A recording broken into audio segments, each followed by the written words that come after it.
Congress party సుదీర్ఘకాలం రాష్ట్రంలో సమైక్య రాష్ట్రంలో అధికారంలో ఉంది. దేశంలో చాలా చోట్ల అసలు దేశాన్ని ఎక్కువ పరిపాలించే కాంగ్రెస్ అనుకోండి. కాంగ్రెస్ పార్టీ ఎప్పుడు విజయోత్సవాలు చేయలే. తెలంగాణలో ఇప్పుడు మీరు 1 year పూర్తయిన సందర్భంగా విజయోత్సవాలను ఎందుకు చేస్తున్నారు? దీనికి నీ రీజన్ క్యాంపెయిన్ చేయడానికా, లేకపోతే ఏం చేయకుండా ఏదో చేసామని బుల్డోజ్ చేసి జనాలకు చూపించడానికా ఏంటి?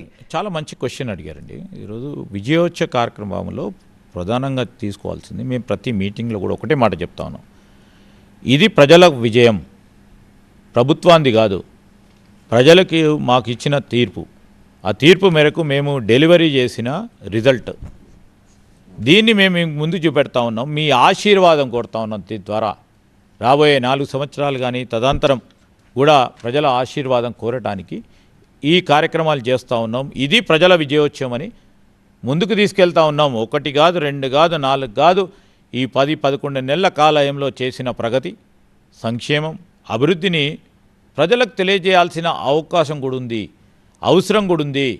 ఈరోజు గ్లోబల్ ప్రచారం ద్వారా ప్రతిపక్షాలు చేస్తూ ఉన్న సత్యదూరమైన మాటల్ని ప్రజల మనసుకి ఇబ్బంది కలుగుతూ ఉన్న తరుణంలో ప్రజలు కోరిన విధంగానే ప్రభుత్వం నడుస్తుందని ప్రజల విజయోత్సవ కార్యక్రమాలు చేస్తూ ఉన్నామండి.